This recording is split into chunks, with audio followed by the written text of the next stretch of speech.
dimanche, c'est ça, de qui est Dieu, c'est ça. Aujourd'hui, je veux avoir la capacité d'échanger avec vous sur une chose qui est fondamentale. Alléluia. Alléluia. Le thème qui va nous rassembler aujourd'hui et peut-être dimanche prochain, c'est la Bible comme étant ma boussole. Dis avec moi, la Bible est ma boussole. Nous sommes au culte de la restauration des fondements. Et qu'est-ce que nous constatons? Nous constatons malheureusement qu'aujourd'hui, beaucoup de chrétiens basent leur vie chrétienne, mais sur des miracles, sur des prophéties. Je ne combats pas ces choses et je ne peux jamais combattre ces choses. Je crois en la prospérité, alors je prêche le Dieu qui rend prospère. Je crois à la guérison, alors je prêche le Dieu qui guérit. Je crois au miracle, alors je prêche le Dieu qui fait les miracles. Mais je crois aussi au salut, alors je prêche Jésus-Christ mort, ressuscité d'entre les morts pour le salut de quiconque croit. Mais la chose que je veux te faire comprendre, c'est que toutes ces choses-là sont des mesures d'accompagnement. Ça veut dire quoi? Les miracles, c'est des signes qui nous accompagnent. Ce n'est pas les signes qui nous font. Est-ce que je comprends? On ne peut pas se baser sur des miracles pour construire notre vie chrétienne. On ne peut pas se baser sur des prophéties pour bâtir notre vie chrétienne. Et le culte de la restauration des fondements est un culte qui est établi dans le but également d'envoyer les bases de notre chrétienté à être solides. Alléluia. Qui est avec moi et dit Amen. Amen. Donc, la Bible comme étant ta boussole, il est important de savoir comment utiliser la Bible qui est ta boussole. Est-ce que quelqu'un peut ouvrir rapidement 2 Timothée en son chapitre 3, le verset 16. Qui est venu avec sa Bible?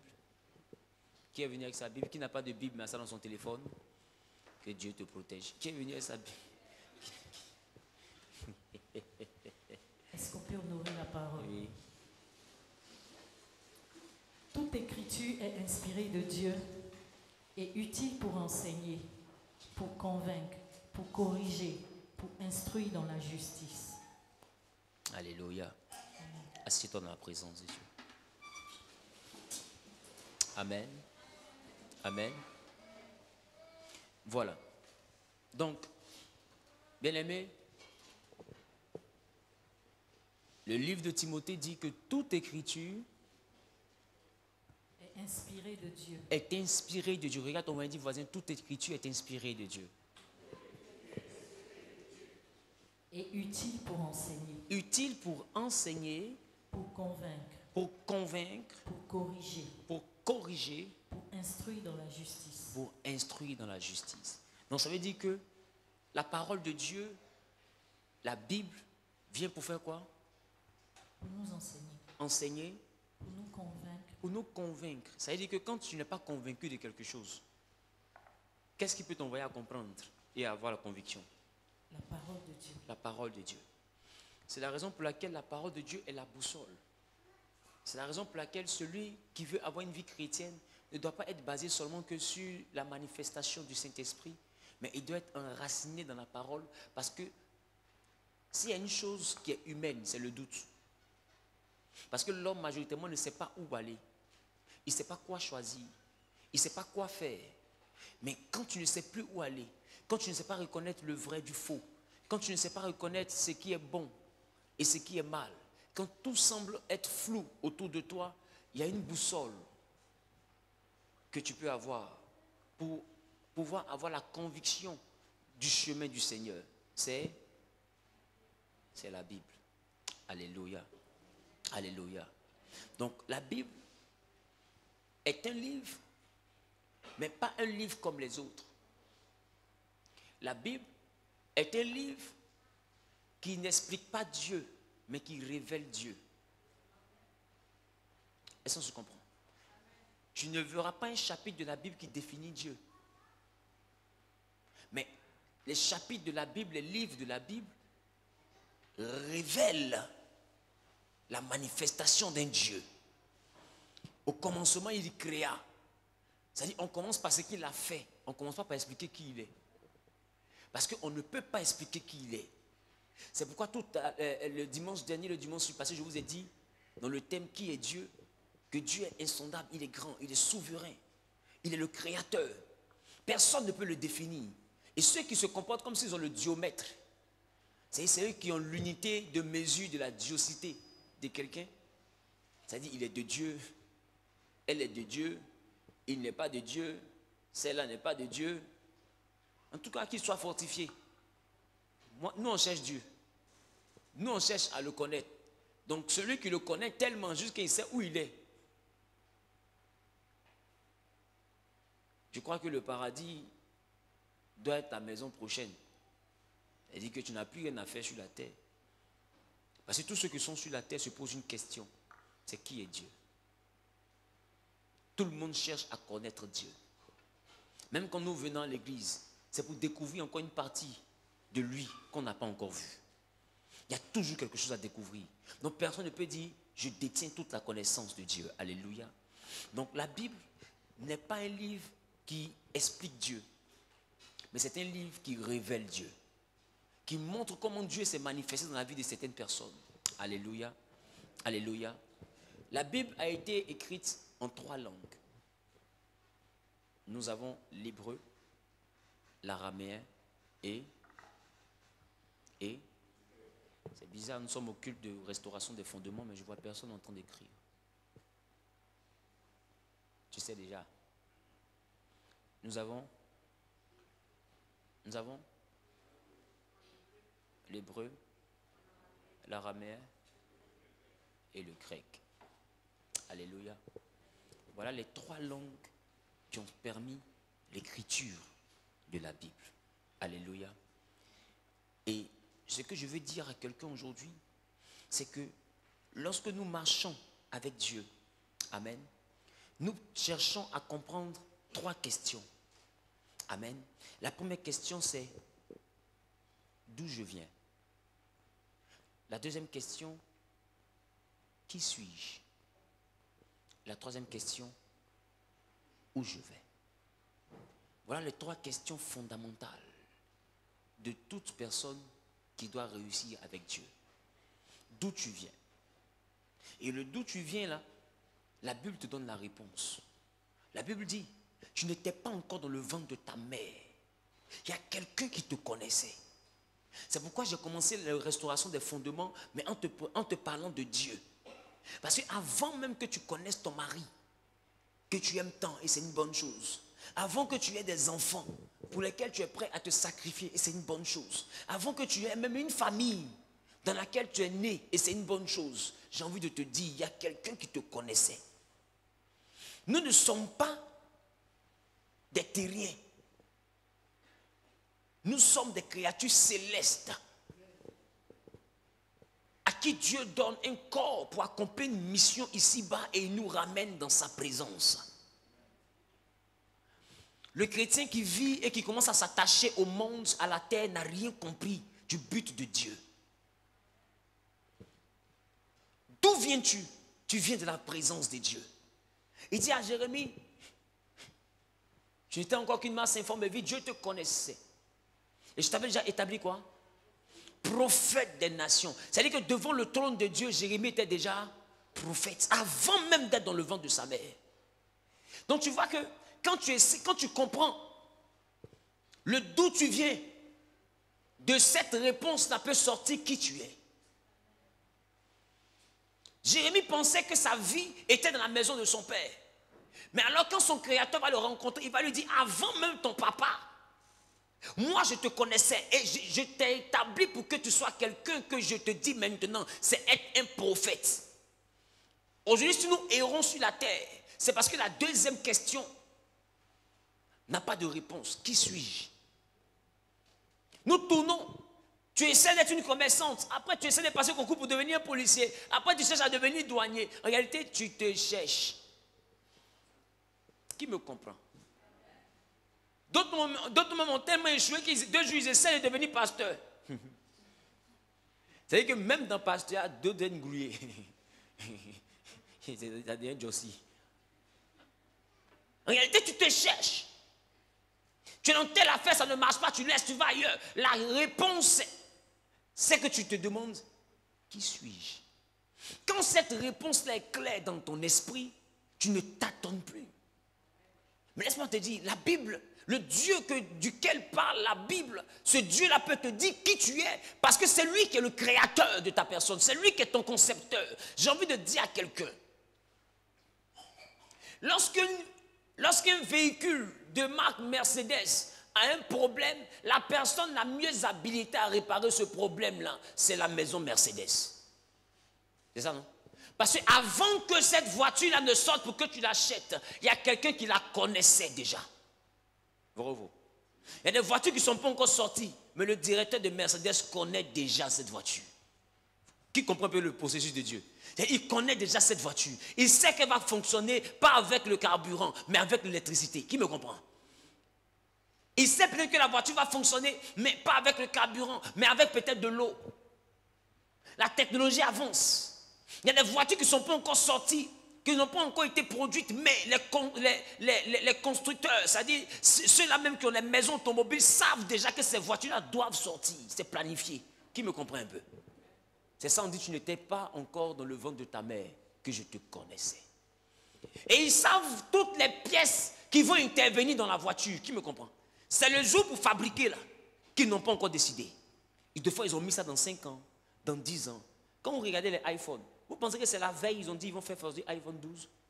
Non, iPhone 12 n'est pas sorti en 2011 là, ni en 2010, non, ni en 2020, en quelle année?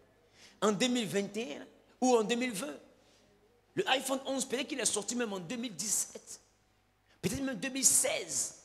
Ils ont déjà pensé, et dans la stratégie marketing, ils font sortir maintenant étape par étape, étape par étape. Qui me comprend un peu?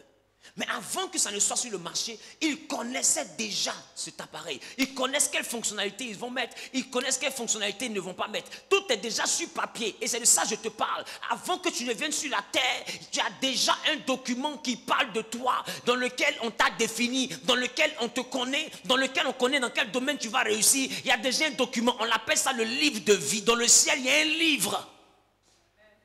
Est-ce que quelqu'un me comprend? Il dit, je n'étais encore qu'une masse informe et vide. Tu me connaissais. C'est ça? C'est ça? Il dit quoi? Tu me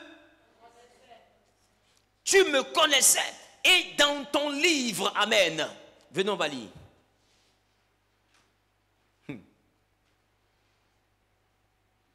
Ouvre ta Bible avec moi.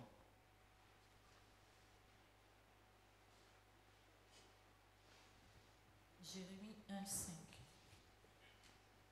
Non, allons-y dans le livre des Psaumes plutôt. Psaume 139, verset 16. Psaume 139, verset 16. Que dit la Bible? Vous allez comprendre. Vous allez Quand je n'étais qu'une masse informe, tes yeux me voyaient. Il dit, quand je n'étais qu'une masse informe, tes yeux me voyaient. Et sur ton livre étaient tous inscrits les jours qui m'étaient destinés. Il dit, sur ton livre étaient tout inscrits les jours qui m'étaient destinés. Avant qu'aucun d'eux existât. Avant qu'aucun d'eux n'existât. Qui comprend? Donc vous voyez que je viens de vous parler d'un livre qui est dans le ciel. Tu es déjà défini dans un livre. Donc si tu viens au monde, que tu viens pour te chercher, c'est que tu ne sais pas qui tu es.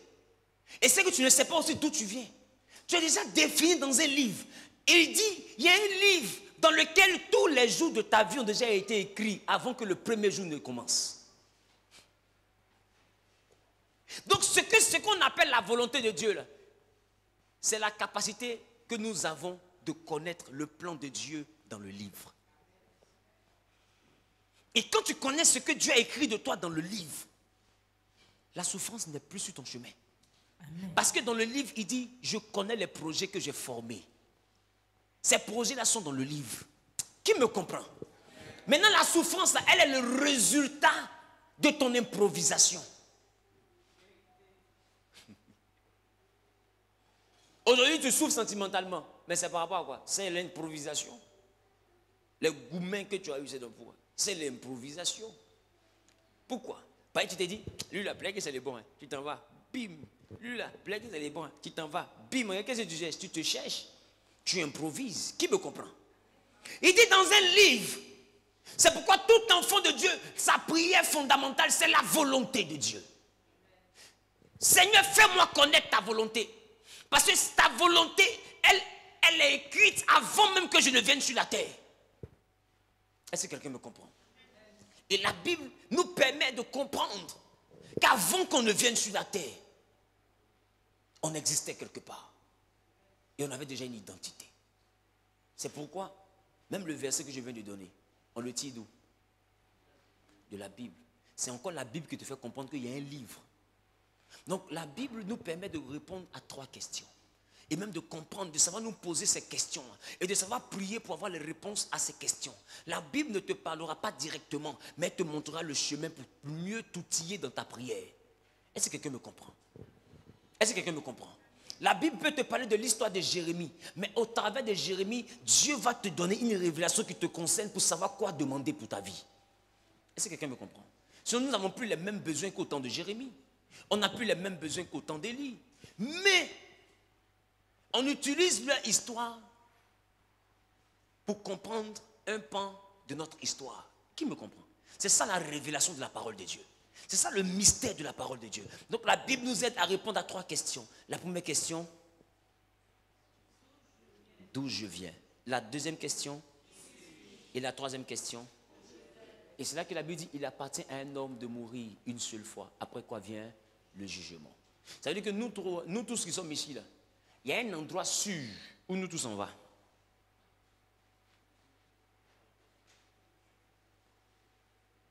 Peut-être tu iras en France, peut-être moi j'irai aux États-Unis, peut-être nous va aller au Mali, peut-être toi tu seras homme d'affaires. Tout ça c'est peut-être, vrai ou non?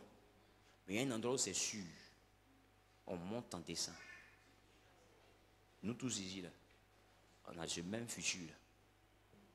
Cet endroit-là, quand tu vas dans le salon et que tu vois une photo blanc-noir, tous ceux qui sont dessus, là, ils ont eu le même avenir. Tu les cherches au quartier, ils ne sont plus là. Il y a un futur qui était sûr pour eux. C'est la mort. Qui me comprend? La prophétie qu'on n'a même pas besoin d'annoncer, c'est la mort. Nous tous ici, on va connaître la mort. Alors quand tu es chrétien d'abord pour comprendre que tu viens de quelque part. Tu viens ici parce que tu es quelqu'un sur qui Dieu compte pour accomplir une mission. Et quand tu finis ta mission, tu retournes. Voilà les 3 dimensions de l'homme. Je viens, j'agis et je retourne. Maintenant, si nous sommes chrétiens, c'est pour ne pas que notre retour là, soit un retour où notre Créateur sera en colère. C'est ça qu'on appelle le jugement. Est-ce que quelqu'un me comprend? Il faut que quand on retourne vers le Créateur, que le monde et le Créateur même ne retiennent pas qu'on a juste une voiture. Or, beaucoup ne font que prier pour ça.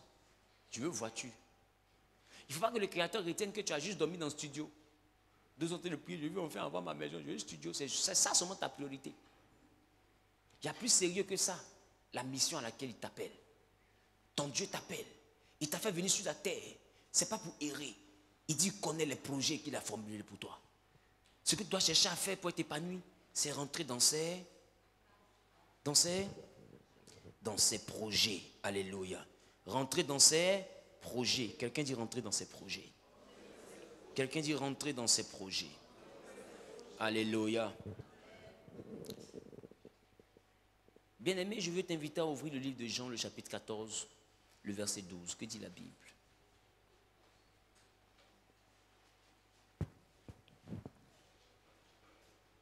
En vérité, je vous le dis. Oui. Celui qui croit en moi fera aussi les œuvres que je fais.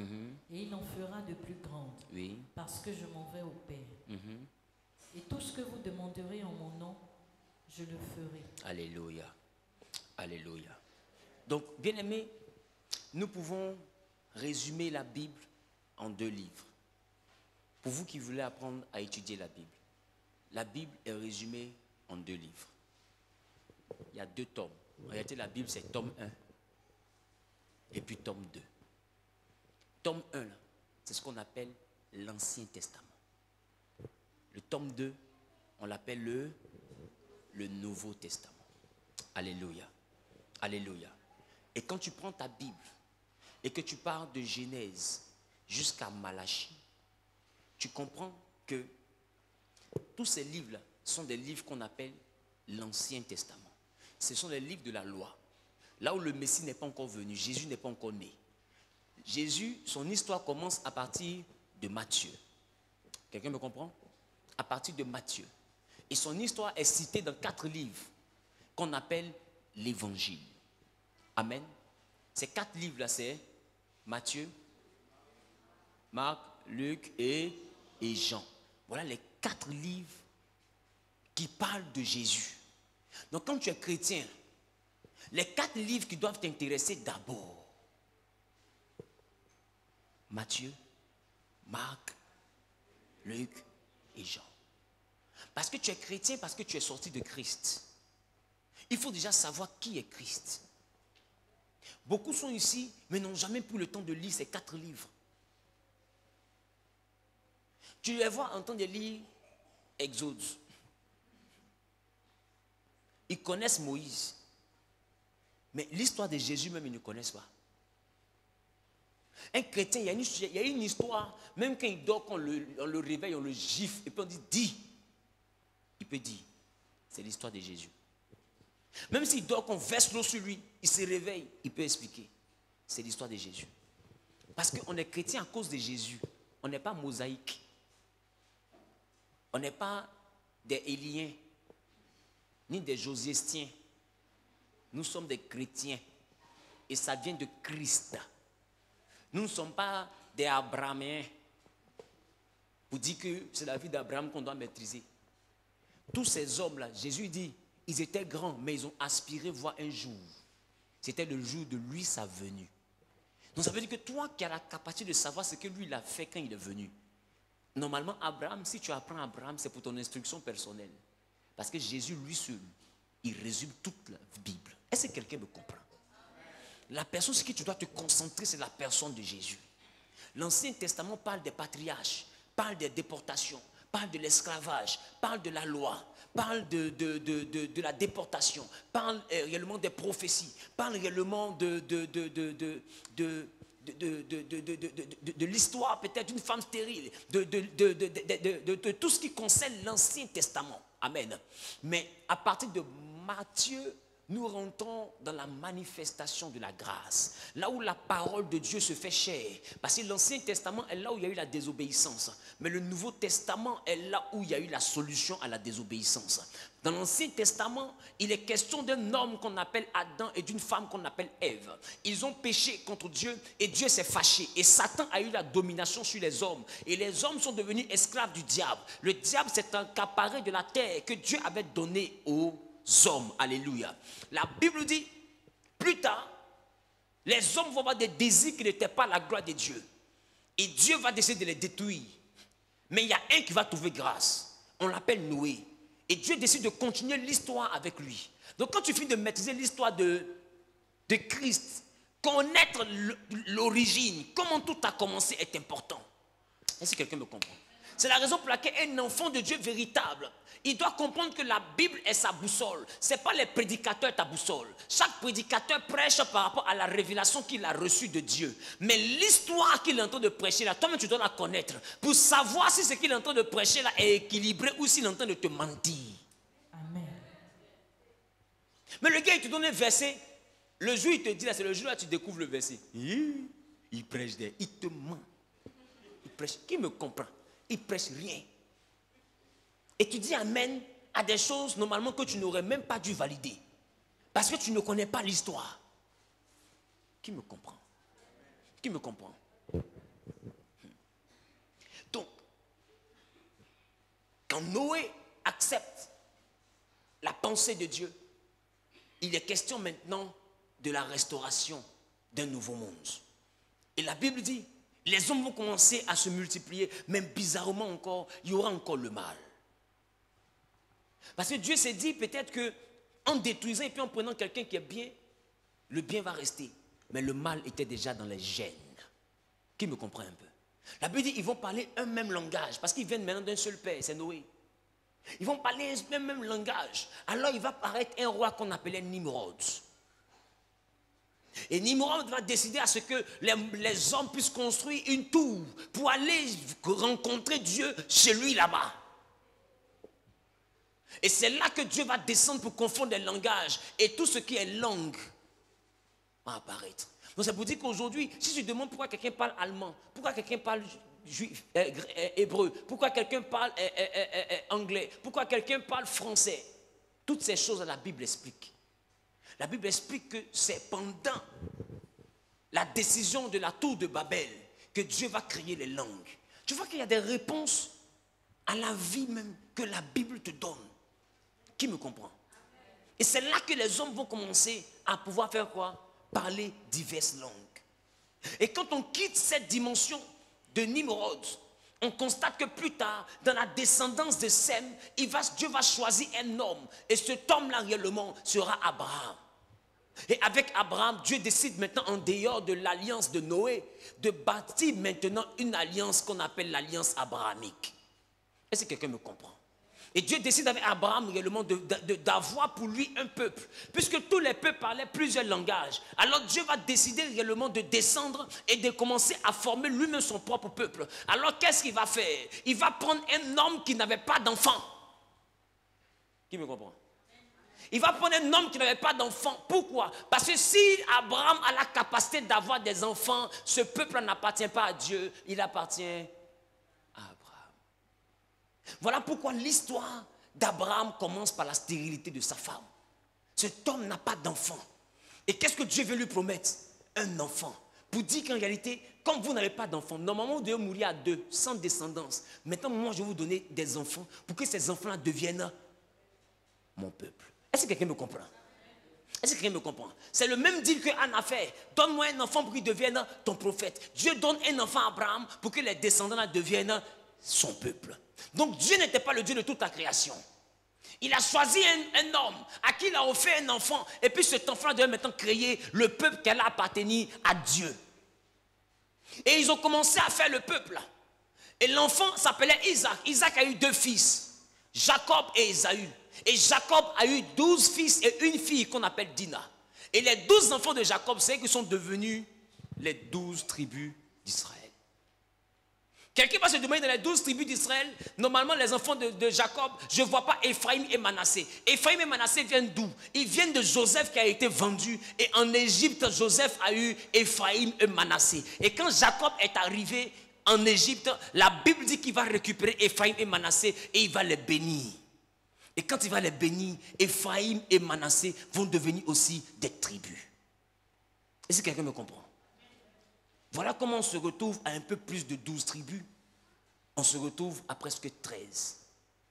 Parce que Joseph n'est plus compté comme étant une tribu. Il a été béni, mais il a été remplacé dans la lignée par Ephraïm et Manassé. Amen. Est-ce que je parle à quelqu'un? Est-ce que je parle à quelqu'un? Mais est-ce que vous savez pourquoi de 12, ils sont passés à 13? Parce que dans les 12, je vous ai dit, ils ont perdu un. C'est ça, non? C'est ça, non? Mais lisez plus tard. Quand Jésus arrive, il choisit combien de disciples? Il perd combien? À sa mort, on ajoute combien? Ils ont voté quelqu'un pour remplacer. Donc, normalement, ça fait combien en tout? Ça fait 13. Est-ce que quelqu'un comprend? Non, quelqu'un n'a pas compris. Quelqu'un n'a pas compris. Donc, c'est pour vous dire que tout ce qui se passe dans la Bible n'est pas un hasard. Donc, ils vont avoir Ephraïm et Manassé. Et c'est d'Ephraïm et Manassé réellement qui vont introduire le peuple. La Bible dit maintenant, Dieu va décider d'avoir des personnes qui vont l'adorer. Parce qu'en Égypte, là-bas, ils vont être réduits à l'esclavage dans le livre d'Exode. Est-ce que quelqu'un me comprend? Et dans le livre d'Exode, après ça, il y a Nombre et il y a Lévitique. Et dans Nombre et Lévitique, qu'est-ce qui se passe? Il se passe que Dieu envoie un libérateur. Ce libérateur s'appelle Moïse. Et quand Moïse sort avec le peuple de l'Égypte, la Bible dit que dans le désert, Dieu demande à ce qu'on mette à part Aaron et ses fils. Et Aaron et ses fils, bizarrement, étaient des Lévites. Et voilà comment est-ce que les sacrificateurs sont venus dans la Bible, qu'on appelle les Lévites. C'est la tribu d'Aaron, la tribu de Lévi, l'un des fils de Jacob.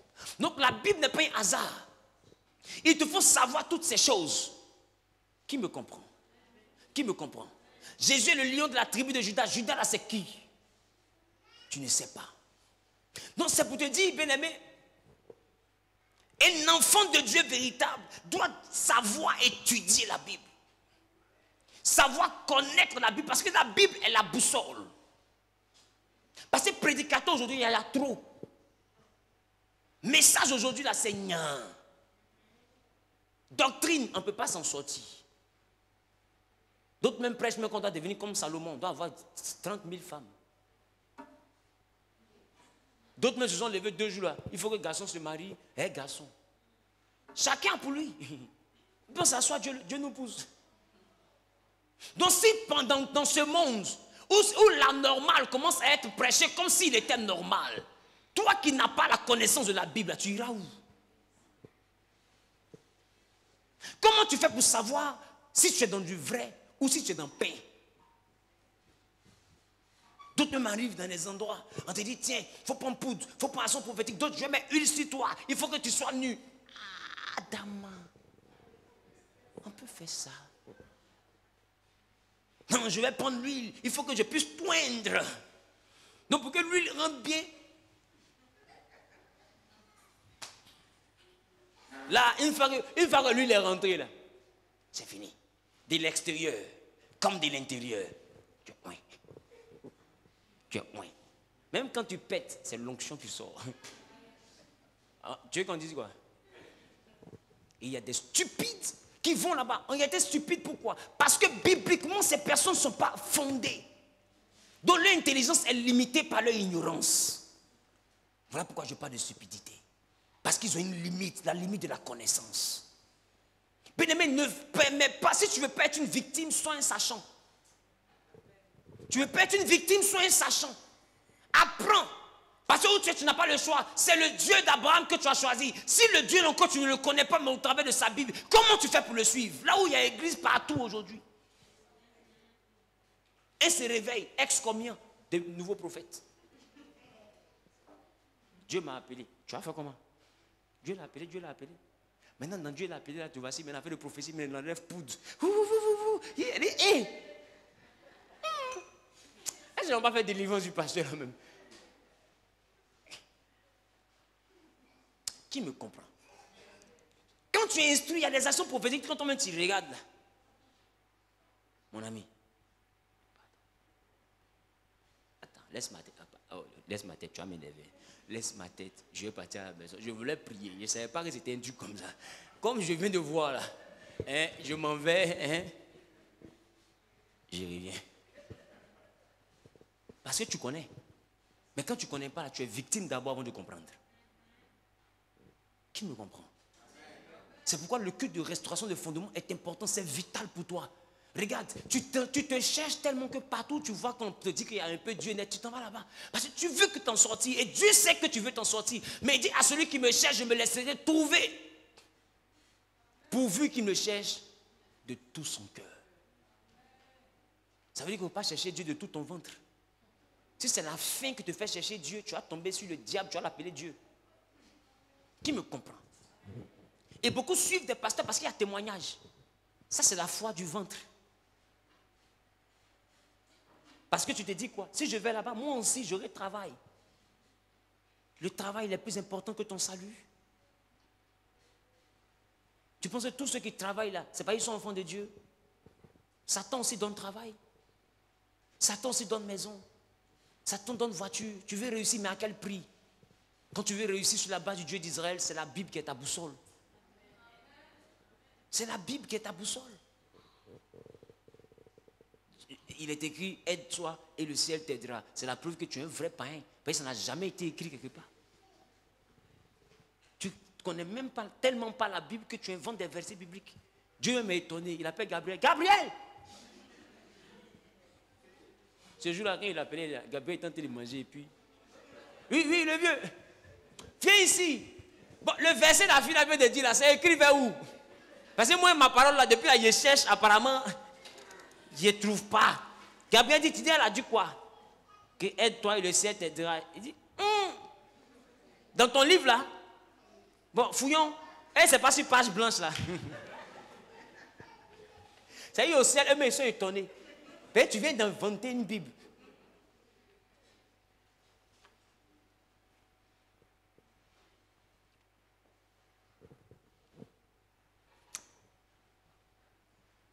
Et on voit des personnes qui n'ont jamais pris le temps de lire la Bible dans son entièreté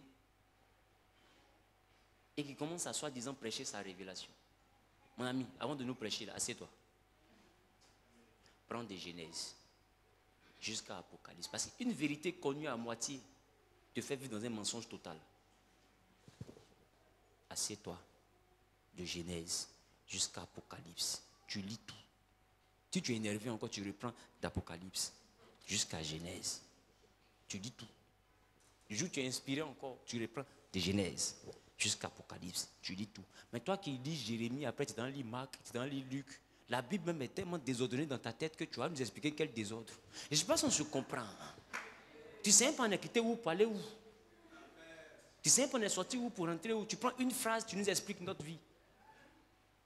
C'est-à-dire un morceau de la Bible et puis beaucoup de ton intelligence maintenant sur nous. Tu nous prêches ta chair. Qui me comprend?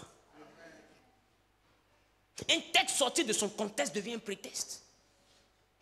Par exemple, Jésus vous dit, je vous ai donné le pouvoir de marcher sur les serpents et les scorpions. Aujourd'hui, n'importe quel chrétien prend ça et met ça sur lui comme pommade.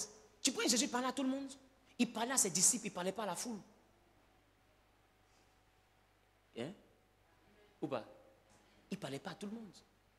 C'est-à-dire que toi qui vis dans la foule et qui ne te comporte pas, qui ne vis pas pour devenir un disciple, ce n'est pas de toi il parle. Il ne t'a donné aucun pouvoir. Mais aujourd'hui, tout le monde prend une picole sur lui. J'ai reçu le pouvoir. Oh, tu n'es pas un disciple. C'est une parole qui s'adresse aux disciples. Est-ce que quelqu'un me comprend? Lisez. Il ne parlait pas à la foule. Il parlait aux 12. Il dit, vous, à vous, je vous ai donné le pouvoir de marcher sur le serpent et le scorpion. Mais le serpent et le scorpion, il est où? Dans la vie de la foule. Mais le pouvoir, il est où? Dans la vie des 12. Qui me comprend? Donc, avec ce pouvoir-là, ils peuvent délivrer la foule du serpent et du scorpion. Donc, il ne parlait pas de la foule.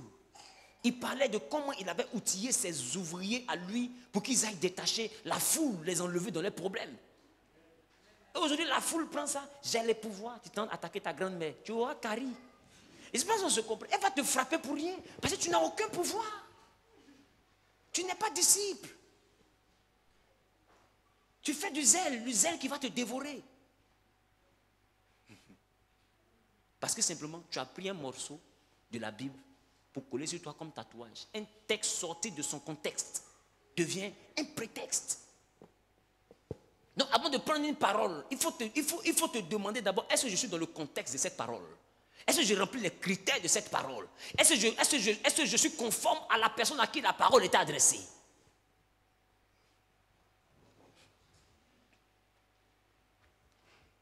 La Bible dit, il y avait un homme intègre, droit, craignant Dieu, se détournant du mal, était Job. Son histoire là, il était pauvre, il était riche, il est devenu pauvre. Après, il est redevenu riche. Toi, tu es là, tu es galère. Tu dis, je suis comme Job. Tu es comme Job, comment? Tu n'es pas intègre, tu n'es pas droit.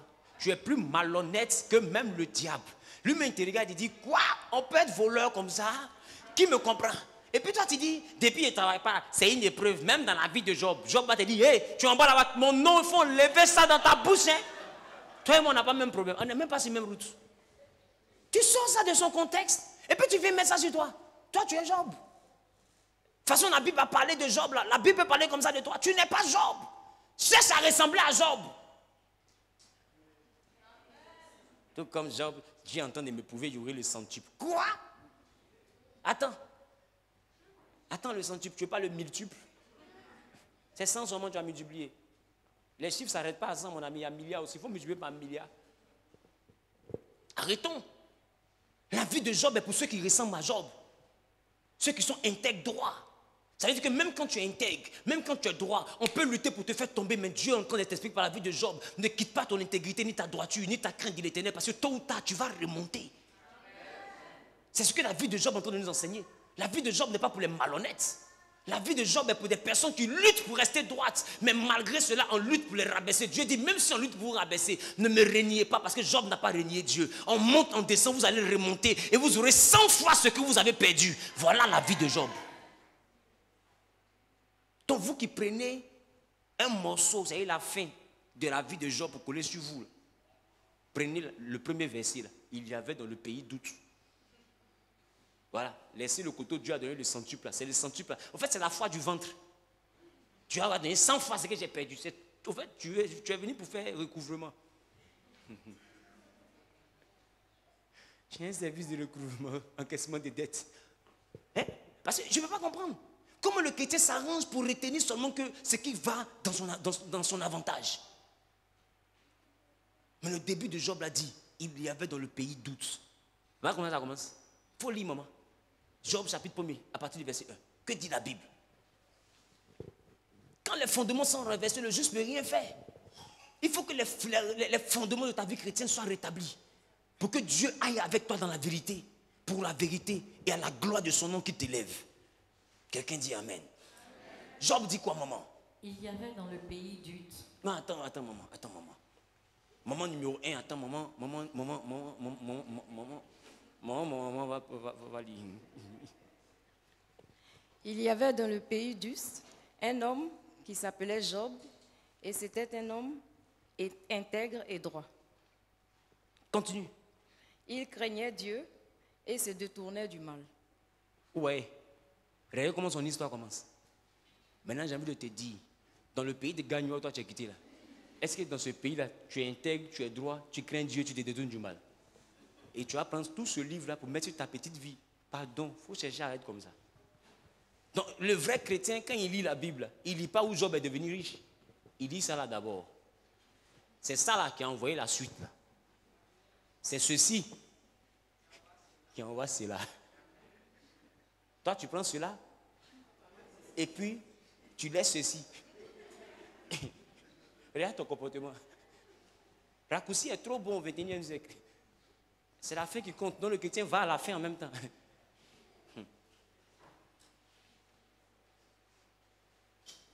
Est-ce que quelqu'un va travailler pour restaurer ses fondements? Amen. Donc vous voyez que la Bible est importante, enfant de Dieu. Pour l'étude de la Bible, il te faut comprendre que l'Ancien et le Nouveau Testament sont répartis mais en livres. On se comprend? Il y a des livres. Quand on parle du livre de Joël, le livre de Daniel, le livre d'Exode, le livre de Lévitique, d'accord? Je sais que d'autres, quand ils lisent la Bible, ils voient le livre, mais ils ne maîtrisent pas trop. Certains enfants de Dieu, pour les gens ne savent pas c'est quoi on appelle verset. Qui c'est? Et puis c'est quoi on appelle chapitre. Donc pour dire Exode, chapitre 20, verset 2, la paix. Exode, verset 20, chapitre 2. Vous voyez, quelqu'un ouvre sa Bible. Quand tu ouvres la Bible, tu vois qu'on te met les livres. D'accord? Quand tu as un livre d'Exode, tu vois que c'est écrit Exode. Et puis il y a ce qu'on appelle le chapitre. Et dans le chapitre, il y a des phrases. Il y a l'histoire du chapitre. On se comprend? Et dans l'histoire du chapitre, il y a des numéros, si tu as remarqué. Ces numéros-là, c'est ça qu'on appelle les versets. D'accord? Maintenant, le chapitre, des fois, tu vois, ils ont écrit chapitre 17. Et quand les numéros finissent au 17, on écrit maintenant 18. Les nombres que tu vois là, c'est ce qu'on appelle les chapitres. Donc, quand tu veux lire un livre, quand tu ouvres ta Bible, quand tu vois Job, c'est que tu es dans le livre de Job. Quand tu vois grand 1, c'est que tu es au chapitre 1. Quand tu vois après, on a mis encore un petit 1, c'est que tu es au verset. Qui me comprend un peu? Qui me comprend? Qui me comprend? Allons-y rapidement dans le livre de Genèse, chapitre 3, le verset 15. Qui ne savait pas trouver un verset? Qui ne savait pas trouver un verset devant Dieu? Tu ne savais pas trouver un verset. On peut apprécier Dieu pour sa vie. Qui ne savait pas trouver un verset aussi? Voilà. Donc, ce qu'on va faire, donner des Bibles aux frères qui ne savaient pas trouver des versets. Dépêchez-vous. Passez-lui une Bible rapidement. Tu as une Bible là? Voilà. Donc, ouvre Genèse chapitre 1, le verset 8. Viens me montrer. Maintenant, papa, toi, il faut ouvrir Genèse chapitre 7, le verset 3. Viens me montrer. Le livre, c'est Genèse. Le chapitre, c'est le 7. Et puis, le verset là-bas, c'est le 3. Chez elle, le verset, c'est quoi? Il n'y a pas de supporter. Viens. Si à l'église encore il y a Pédia, c'est que vraiment, c'est mieux enfermer l'église, nous tous, hein, aller passer concours. Oui, où c'est? Où est le verset 8? Le verset 8. Ici. Ça dit quoi? Je ne sais pas très bien lire. Ok. Dieu appela l'étendue ciel. Donc c'est que tu as trouvé. On peut apprécier Dieu pour sa vie. Papa, viens. Il y a quelqu'un assis là. Il ne sait pas lui aussi. Hein. Mais il est assis, ce jour, il est dangereux. Oh, je maîtrise, c'est rien. Je maîtrise. Oh, il est en train d'apprendre en même temps. Que Dieu t'aide aussi à comprendre. Hein? Oui, allons-y. 7 couples aussi des oiseaux du ciel. Un bon pour lui, il a trouvé. Amen. Donc, quand tu vas quitter la maison, il faut t'acheter d'abord une Bible pour apprendre à lire la Bible. Amen. Donc, nous avons compris tout à l'heure comment est-ce que, d'accord, nous pouvons rentrer dans une dimension de bénédiction, mais la Bible ne doit pas être sortie de son contexte. Même quand tu vas méditer, médite selon le contexte. Amen. Quand tu vas lire un auteur de la Bible, ou bien un acteur dans la Bible, ne prends pas son résultat. Il faut beaucoup plus chercher son attitude. C'est dans l'attitude là qu'il y a la leçon de la Bible. Parce que si tu as la même attitude, la Bible est en train de t'enseigner que tu auras ce résultat-là. Qui me comprend un peu? Voilà pourquoi la Bible dit, en toute épreuve, Job ne régna pas Dieu. Ça veut dire que c'est cette attitude-là qui a permis à Dieu de le relever. Donc ne regarde pas le centuple. Mais il faut regarder que quelle que soit la difficulté, comme Job, tu ne dois pas régner Dieu. C'est quoi régner Dieu? C'est laisser Dieu que tu sais là pour aller servir des idoles, parce que c'est dur. Laisser Dieu que tu sais là pour commencer à te prostituer, parce que c'est dur.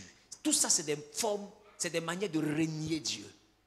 Laisser Dieu pour aller voler, parce que tu trouves que c'est trop dur. Job était plus dur que toi. Un homme qui était milliardaire, qui est devenu pauvre du jour au lendemain. Mais malgré ça, on ne l'a pas retrouvé dans le vol. Il n'a pas régné Dieu. On n'a pas retrouvé dans l'idolâtrie. Il est resté constant dans sa marche avec Dieu. Et Dieu l'a relevé. Il lui a donné le centuple. Toi qui as tout perdu, qui vis des difficultés, tu veux vivre la vie de Job, ne regarde pas ce qu'il a reçu après. Regarde comment il s'est comporté dans les problèmes. Parce que c'est les problèmes là, c'est là-bas que toi et lui vous êtes même chose actuellement. Problème qu'il avait là. Toi aussi tu as des problèmes. Mais est-ce que le comportement que lui avait dans les problèmes, c'est le même comportement que toi tu as dans les problèmes? Est-ce que quelqu'un me comprend? À ton attitude, Dieu donnera de l'altitude. Ton altitude dépend de ton attitude. Alléluia. Alléluia. Pour ceux qui écrivent, vous allez mettre que la Bible contient la plus grande promesse au monde. La plus grande promesse au monde. Il n'y a pas une promesse qui dépasse cette promesse que je veux t'annoncer maintenant. C'est la Bible seule qui a cette promesse-là. Alléluia. C'est la raison pour laquelle tous ceux déjà qui croient en cette promesse-là, qui acceptent celui dont la promesse la parle, moi déjà je les aime. Le reste en tant que doctrine, moi il ne rentre pas dans ça. Qui me comprend? Voilà. C'est la plus grande promesse. Jean 3,16. Non, c'est un verset que tout le monde doit connaître par cœur. Qui a fait école le dimanche ici? Qui n'a pas fait école le dimanche? A fait école le samedi? Je vous taquine. Vous savez, on doit être à l'aise dans la présence de Dieu, d'accord? Donc, en ce qui concerne Jean 3,16, la Bible dit quoi? On peut dire ça même sans ouvrir. Attends. Chorale Saint-Zawi d'Angré. 1, 2 et 3.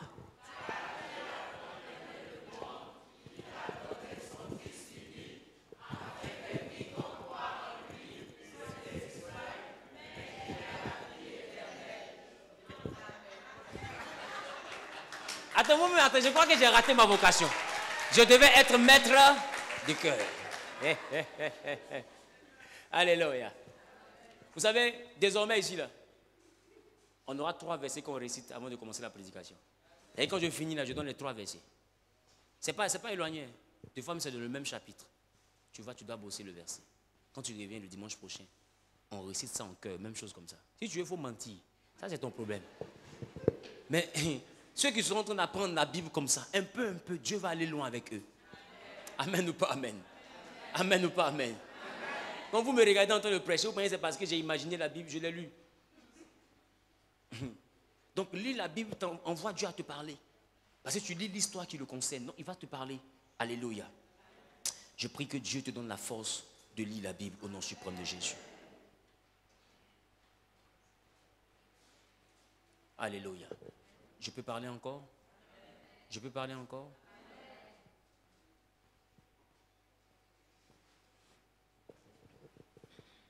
Donc, c'est ça la plus grande promesse. Le salut. Parce que j'ai envie de te dire, l'Ancien Testament avait déjà la richesse.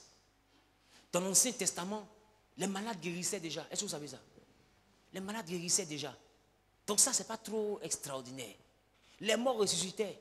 Vous n'avez pas vu l'enfant de la Sunamite? Vous n'avez pas vu l'enfant de la veuve de Sarepta? C'est des gens qui sont revenus à la vie. Vrai ou faux? Celui-là même qu'on a jeté dans le tombeau d'Élysée, ce n'est pas la résurrection? Donc la résurrection existait. Donc ce n'est pas ça que le Nouveau Testament est venu te donner. Dans la Bible, en l'Ancien Testament, ce n'est pas Dieu qui a donné la richesse à Salomon. Abraham n'était pas riche. Donc ça existait. Dans l'Ancien Testament, la longévité existait. Lisez Genèse, vous allez voir. Les Noé et tout. C'est des gens qui vivaient pas de 900 ans, 600 ans. La longévité existait. D'ailleurs, même c'est plus on se rapprochait du Nouveau Testament même que la longévité là même est presque en train de disparaître. Qui me comprend un peu? Maintenant, même quand on a dépassé le Nouveau Testament et puis de notre vie là maintenant, là même là. Tu vois un bébé, il a insuffisance rénale. Si. Bébé, insuffisance rénale. Tu vois quelqu'un, il a 15 ans, il a prostate. Ça t'est mauvais. Tu as 15 ans. Tu as prostate. Tu as travaillé avec quoi? Ou bien tu es marié de nuit. Je ne peux pas comprendre. Parce que Satan est mauvais. Il attache les hommes, mais par des maladies bizarres. Pour que la longévité diminue. Donc, le point de la longévité, là, ce n'est pas le Nouveau Testament qui règle ça. Même dans l'Ancien Testament, Abraham était rassasié de jours. Il était dans le Nouveau Testament. Il n'était pas dans le Nouveau Testament. Est-ce qu'il prie au nom de Jésus? Jamais. Mais il a la longévité ou pas? Il a eu la longévité. Regarde Isaac. Des gens qui sont devenus vieux et quand son œil se casse. Eux tous étaient aveugles. Jacob était aveugle. Tellement il a vieilli. Isaac, aveugle. Tellement il a vieilli. Vous n'avez pas lu? Jusqu'à quand Joseph dit à Jacob, papa, peut-être c'est pas que tu ne vois pas clair. Ta main est renversée. Je vais redresser. Ça veut dire quoi? La vieillesse a fait que même ses yeux ne fonctionnaient plus. Les gens vieillissaient. Donc ce n'est pas ça la promesse du Nouveau Testament. Le mariage, les gens se mariaient déjà. Vrai ou faux? Les stériles enfantaient. Anne, elle n'est pas dans Matthieu. Elle est dans le livre de Samuel. Sarah, elle est dans Genèse. Elle était stérile. Donc la stérilité qui trouvait solution existait déjà. Ce n'est pas ça la promesse du Nouveau Testament. Jésus n'est pas venu pour te donner ce que l'Ancien Testament te donnait déjà. La plus grande promesse qu'aucun livre n'a pu donner. Et quand je parle de livre, je parle de livres saints entre griffes. C'est-à-dire que de toutes les religions confondues, la plus grande promesse qu'aucune religion n'a pu offrir au monde, c'est celle-là que la Bible nous donne. Le salut. C'est-à-dire là où tu vas et puis tu gagnes le paradis sans qu'on ne regarde tes œuvres forcément. Quelqu'un a payé pour toi. Quelqu'un te justifie. Quelqu'un t'a lavé par son sang. Il te dit simplement de croire en lui et de marcher selon ses préceptes, de laisser conduire par son esprit. Et puis le reste là, lui, il gère. Alléluia. Dans les autres livres disent saints, d'autres même ne croient pas au paradis. Vrai ou faux? Dans les autres livres disent saints, d'autres même se disent le paradis est sur terre. Vrai ou faux? Donc tu vis là, tu vis ton paradis en même temps. Maintenant, toi-même, il faut que ta vie là, j'ai un paradis dedans. Est-ce que quelqu'un me comprend?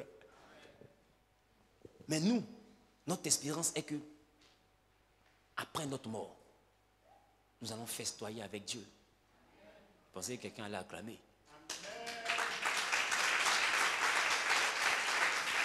Alléluia. Et c'est ce que Jésus a dit au voleur. Il dit, aujourd'hui même, tu seras où? Au paradis avec moi. Oh. Eh Dieu. Quand tu es un bon voisin, ta vie se facilite. Tout dépend de ton voisin. Regarde ton voisin, il faut dire toi-même, tu es qui même? Quand tu es un bon voisin, ta vie se facilite. C'est-à-dire ce voleur-là, il a volé jusqu'avant de mourir, il a eu un bon voisin. Bim. C'est fini. Salut. Fille éternelle. Là, cadeau. Oh, il a volé poste radio de quelqu'un. Une fille qui était sur YouTube. Elle était sur Facebook. Ouais, elle voulait pas. Voler. C'est pourquoi j'aime le Dieu de la Bible.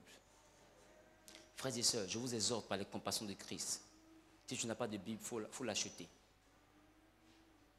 Nous tous, on a la Bible dans nos portables, dans nos tablettes. Mais on achète Bible. Il faut avoir au moins une Bible qui n'a rien à voir avec ton portable, que tu peux lire ici, courir en coupé. Peut-être toi, ta Bible en charge. Quand la batterie est déchargée, la Bible n'existe plus chez toi. Qui me comprend? Il faut avoir ta Bible. Il faut avoir ta Bible. Tout voleur qui se respecte ne va pas voler ta Bible. Je pense que je comprends. Dépose ta Bible dans la voiture. Tout voleur qui se respecte, qui n'a pas envie de devenir prêtre ni pasteur, ne va pas voler ta Bible. Qui me comprend? Mais il va voler ton portable. C'est pour te dire que la Bible même là, il est voleur jusqu'à... Mais il voit la Bible là, loupée. Il faut avoir ta Bible. Ton portable ne peut pas remplacer la Bible. Je suis d'accord que tu aies ça. Là, quand c'est comme ça, c'est comme une Bible de poche. Rapidement, à cause de la technologie, quand tu es dans la voiture, tu peux même mettre la Bible, essayer de lire. Il y a des logiciels même où tu peux mettre play, tu as tes écouteurs et puis tu as l'audio de la Bible qui passe. C'est ça, non? C'est une bonne chose. Ça t'aide à t'entretenir, c'est une bonne chose. Mais la Bible elle-même, il faut l'avoir. Amen. Il faut avoir une Bible d'études. Il ne peut pas des Bibles 1500. Si tu n'as même pas Bible 1500, paye Bible 1500. Si tu as dépassé le niveau de Bible 1500, que tu veux comprendre les profondeurs de Dieu, achète une Bible d'études. Amen. Amen. Il y a plusieurs versions. Il y a Thompson, il y a Louis Ségon, il y a Seymour, il y a version Darby, il y a Nouvelle Jérusalem, il y a la parole de Dieu. Voilà, donc c'est pour dire qu'il y a plusieurs versions de Bible. Et il y a des commentaires qui peuvent te permettre de comprendre même ce que toi-même, quand tu allais lire, là, tu n'allais pas comprendre. Il y a des dictionnaires à l'intérieur. Pour bien comprendre ce que tu lis, c'est vital. Alléluia. Je parle à quelqu'un ou pas? Qui va acheter sa Bible, qui va quitter ici? Une bonne Bible, c'est-à-dire une bonne Bible d'études, je crois qu'elle a au moins, au minimum 15 000, 20 000. Au minimum. Mais qu'est-ce que 15 000, 20 000 représentent devant ton tissage?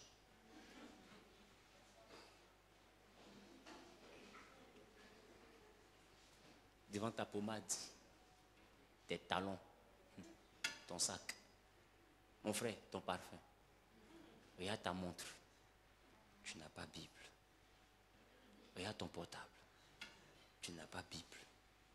Et tu es chrétien. Regarde ton voisin, il faut revoir ça. Alléluia.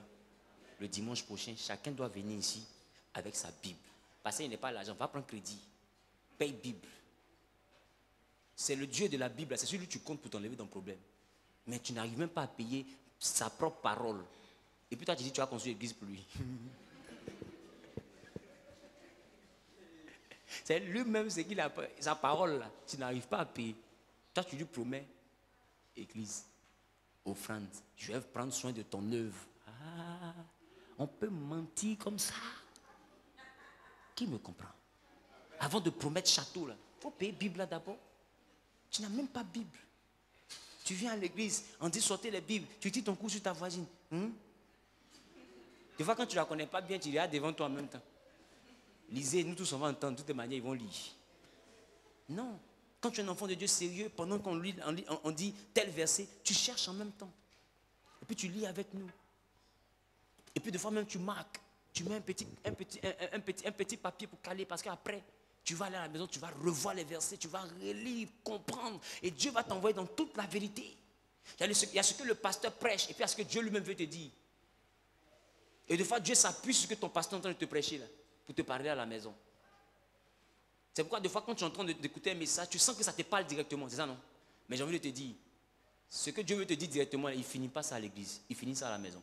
Il commence ça à l'église pour te dire que ce que tu as entendu là, va penser à ça. Et puis pendant que tu es en train de méditer maintenant sur la prédication, lui maintenant Dieu il vient te dire toute la vérité. Mais quand il te parle, il faut être capable d'accepter. Il y a des choses, des fois il te dit dans ton cœur, tu dis, non, il va. Ça, je suis faible, il ne peut pas laisser ça, je suis faible. Toi-même tu discutais lui. Oh, il est venu pour te libérer. Qui me comprend? Le but de la parole de Dieu, 2 Timothée chapitre 3, le verset 15 à 16. Donc, on a lu ça tout à l'heure, d'accord? On a parlé de... Les saintes écritures qui peuvent plutôt te rendre sage à salut par la foi en Christ. Toute écriture est inspirée de Dieu et utile pour convaincre, pour corriger, pour instruire dans la justice. Amen. Tu veux te corriger, tu veux avancer. Allons-y en 2 Pierre aussi. 2 Pierre chapitre 1, le verset 3 à 4. 2 Pierre, c'est le Nouveau Testament. Vous allez voir 2 et puis vous allez voir Pierre. Le chapitre 1, c'est le chiffre 1 à l'intérieur. Et puis le verset 3, c'est le petit 3 qui est devant une phrase. D'accord? Que dit la Bible? Comme sa divine puissance. Répétons ensemble. Comme sa divine puissance nous a donné tout ce qui contribue à la vie et à la piété, au moyen de la connaissance de celui qui nous a appelés par sa propre gloire et par sa vertu, lesquels nous assurent de sa part les plus grandes et les plus précieuses promesses, afin que par elles, vous deveniez participants de la nature divine, en fuyant la corruption qui existe dans le monde par la convoitise. Alléluia. Donc, en ce qui concerne le but de la parole, vous voyez, la Bible parle de sa divine puissance, alléluia, qui nous a été donnée, voilà, comme sa divine puissance nous a été donnée tout ce qui contribue à la vie et à la piété au moyen de la connaissance de celui qui nous a appelés par sa propre gloire et par sa vertu. Donc, cela veut dire que si nous sommes ici, c'est parce qu'il y a quelqu'un qui nous a appelés. Est-ce que quelqu'un me comprend? Est-ce que quelqu'un me comprend? Donc, cela veut dire que, mais la Bible dit, c'est par le moyen de la connaissance. C'est ça? Par le moyen de la connaissance. Alléluia. On dit, il nous a appelés par sa propre gloire et par sa vertu, mais par le moyen de la connaissance. C'est-à-dire qu'un enfant de Dieu qui n'est pas imprégné de la connaissance ne répond pas à l'appel. Parce que quand tu te tiens au pupitre et que tu es en train de parler, ta parole peut sauver quelqu'un, mais ta parole peut perdre quelqu'un. Tu peux mettre quelqu'un qui ne connaissait pas sur un mauvais chemin, mais de façon éternelle, et quand il quitte là, il pense qu'il est sur le vrai chemin. Et puis il entend de se perdre. Tu vas rendre compte pour ça. Parce que tu viens de transmettre quoi? De l'ignorance. Est-ce que quelqu'un me comprend? Donc le but de la parole de Dieu, comme l'a dit 2 Pierre plutôt, le chapitre 1, le verset 3 à 4, c'est de nous éloigner de la corruption, de la convoitise. Amen. Et nous rendre participants de la nature divine. Alléluia. Ça veut dire que Dieu t'appelle par la parole de Dieu à être réellement comme lui, à vivre comme lui, à marcher comme lui, à expérimenter sa gloire, à régner avec lui. Quand on te voit dans le quartier, on doit voir un enfant de Dieu. Quand on te voit en société, on doit voir un enfant de Dieu. On doit voir quelqu'un qui est l'image de Dieu. Dans ton comportement, dans ton tempérament, dans ta façon de parler, dans ta façon de te comporter, dans ta façon de réagir. Toutes ces choses-là doivent représenter le Dieu. Il dit, tu dois quoi? Participer à quoi? À sa nature divine. Alléluia. Alléluia. Participer à sa nature divine. Non, ça veut dire que cette divinité-là, Dieu ne veut pas la manifester seul. Il veut la manifester avec toi. Il veut que tu sois un petit Dieu dans ton environnement. Quand on te voit, que dans tous les domaines, que tu sois épanoui. Un enfant de Dieu doit donner envie. Il doit faire envie. Un enfant de Dieu dois être le meilleur. Toi qui es à l'école, tu dois bosser pour être le meilleur. Tu dois produire les meilleurs résultats. Toi qui es en entreprise, tu dois donner le meilleur résultat. On ne doit pas te noter mal parce que tu dois toujours chercher à être le reflet de Dieu. Et tu dois te dire, si je suis le meilleur, alors par ma vie, on saura que les enfants de Dieu sont les meilleurs. Non, en train de travailler, en train d'étudier, en train de donner le meilleur de toi-même, tu deviens participant de sa nature divine. Alléluia. C'est-à-dire que ta vie même encourage des personnes à pouvoir connaître ce Dieu-là. Est-ce que quelqu'un me comprend? Ton calme encourage des personnes à connaître ce Dieu-là. On dit, mais attends, mais cette femme-là, normalement, elle aurait dû péter les plombs, mais son calme-là, d'où te vient ta force? Et tu pourras leur dire que c'est Dieu. Et ça donne envie